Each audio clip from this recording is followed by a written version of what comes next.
Alors, je fais cette vidéo puisqu'on m'a demandé de vous parler du Bugarache, la fameuse montagne qui se trouve dans l'Aude.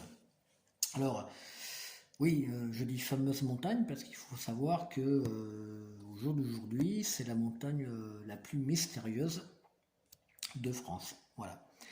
Alors, il se dit tout un tas de trucs sur cette montagne.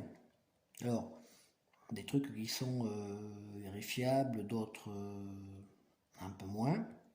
Mais la seule chose, on va dire officiellement, qui est vérifiable, c'est que effectivement la roche, enfin les roches les plus anciennes de cette montagne ne se trouvent pas en bas, mais au-dessus. Et les géologues disent, donc ça c'est leur théorie officielle en tant que géologue, qu'à un moment donné, cette montagne s'est retournée sur elle-même. Voilà. Alors après, il y a tout un tas d'autres mythes plus ou moins vrais sur cette montagne, et c'est vrai que je vais vous en parler parce que moi j'ai eu l'occasion d'y aller dormir plus d'une fois. Moi j'ai connu cette montagne, c'était en 2008, si je me souviens bien, où c'était ma première expédition avec des collègues à moi, où nous avons donc dormi sur cette montagne. Et ensuite on a fait ça, si je me souviens bien, pendant 8 ans, 8 ans de rang. Mais c'est vrai que la première fois, moi j'avais amené un petit caméscope, ma batterie était pleine, je m'en étais pas servi. Et arrivé en haut de cette montagne, quand j'ai voulu donc filmer, on va dire, notre petite escapade, eh ben, je n'avais plus que 30 secondes de vidéo parce que ma batterie était quasiment vide. Voilà. Alors ça s'explique, hein, bien sûr. C'est un phénomène magnétique qu'il y a. Donc si j'ai un conseil à vous donner, pour ceux qui veulent y aller, on va dire désolidariser vos batteries de votre matériel. Voilà, ça c'est un petit conseil que j'ai à vous donner. Voilà, moi je n'ai fait l'expérience par la suite et c'est vrai que si vous enlevez, on va dire, votre batterie de votre caméscope ou votre batterie de téléphone, voilà, vous aurez encore de la batterie arrivée en haut. Donc ça c'est un petit conseil très ouais, sympa et puis agréable à savoir. Après il faut savoir que si vous passez donc une nuit sur le Bugarache, il n'y a qu'un endroit où vous pouvez dormir, hein. C'est le premier petit plateau que vous avez quand vous partez du col du Lina. Voilà, au bout d'un moment, vous allez arriver à un premier plateau qui est verdâtre. Il n'y a que là où vous allez, on va dire, pouvoir dormir sur un terrain relativement plat. Parce que si vous continuez et que si vous allez vraiment au pic, non, vous ne pourrez pas dormir. Ou alors, vous allez vous réveiller le lendemain matin avec du mal au dos. Non, non, non. Le seul endroit vraiment, on va dire, pour dormir avec 3 étoiles, c'est sur ce premier petit plateau. Mais vous allez voir que dans la nuit, il va se passer tout un tas de trucs. Alors déjà, vous avez du vent. Mais vous avez un vent, c'est constamment. Vous avez constamment du vent. Moi, je n'ai pas passé une seule nuit sans qu'il y ait une nuit sans vent. C'est que du vent, que du vent, que du vent. Voilà. Alors après, vous aurez des petits bruits, mais bon, je veux dire, c'est pas des bruits où vous allez pouvoir vous dire, ouais, c'est quoi, c'est une grosse bête. Non, non, non, non. Faut rester quand même, on va dire, les pieds sur la montagne. Voilà, il faut être objectif. Mais c'est vrai que passer une nuit là-haut, c'est vraiment génial.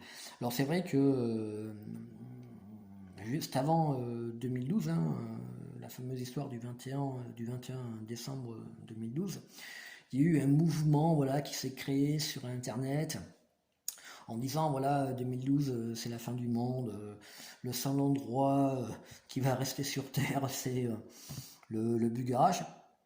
Alors ça fait un tel buzz que le 21 décembre 2012, alors là c'est pas moi qui lis, enfin moi je vous le lis, mais c'est retrouvable hein, sur les archives, sur internet.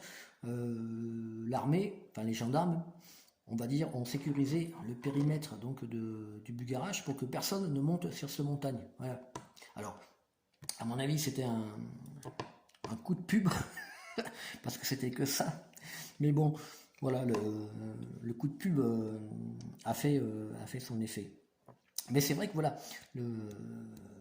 cette montagne, elle est vraiment elle est, extraordinaire. C'est une montagne qui, déjà, de toute façon, lorsque vous allez y aller, lorsque vous serez déjà au pied du col du Lina, parce que vous avez deux chemins pour y aller, vous avez le col du Lina et puis l'autre côté dont j'ai oublié le nom. Mais déjà, lorsque vous êtes au col du Lina, sur le tout petit parking, vous avez quoi, 2-3 tables de pique-nique. Déjà, lorsque vous êtes là, déjà vous sentez un truc. Il y a un truc. Bon, on va dire que c'est une énergie, puisque il faut savoir que cette montagne, elle est sur une ligne d'énergie tellurique. Mais voilà, donc lorsque vous êtes au pied de cette montagne, déjà vous sentez un truc. Et puis plus vous allez, on va dire, monter sur cette montagne, et plus vous allez ressentir des choses, et vous allez voir des choses, vous allez voir des arbres qui vont former ce qu'on appelle une porte. Si vous regardez bien, vous allez voir également des rochers, dont un que moi j'avais pris en photo à l'époque, qui est toujours sur internet, que vous pouvez toujours retrouver dans un de mes albums. C'est ce que moi j'appelle donc le gorille, parce que c'est vrai que c'est un rocher que l'on voit de profil, et ça représente vraiment la tête d'un gorille.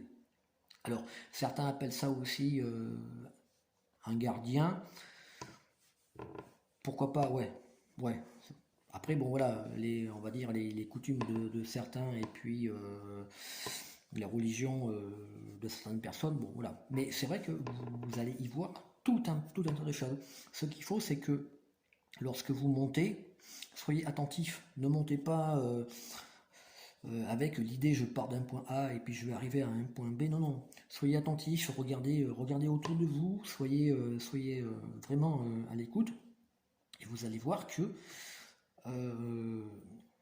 ce genre de truc, vous ne l'aurez sur aucune montagne. Et je ne m'avance pas pour le dire, mais vous ne le retrouverez sur aucune montagne en France. Voilà. C'est pour ça que si vous avez l'occasion d'aller de gravir le Bugarach, allez-y.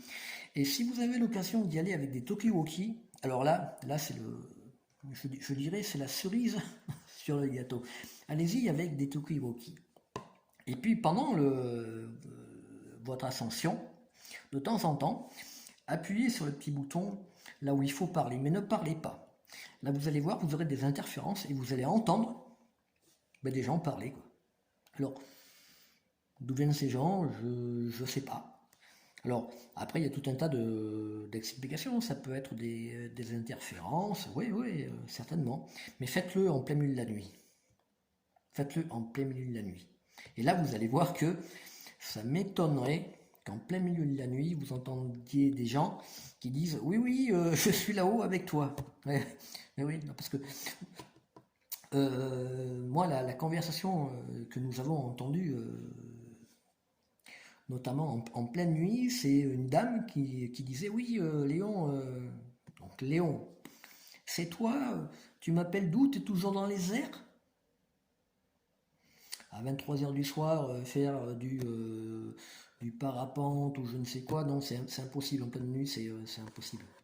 Mais voilà, c'est, on va dire, une des particularités de cette fameuse montagne. Après, il y a plein d'autres particularités qui disent que cette montagne, elle est interdite de survol. Alors ça, c'est vrai et pas vrai, parce que elle n'est pas toujours, cette montagne, interdite de survol. Mais je vous garantis, c'est vraiment, si vous aimez le mystère, allez sur cette montagne et puis vous m'en direz des nouvelles. Voilà, sur ce, à plus.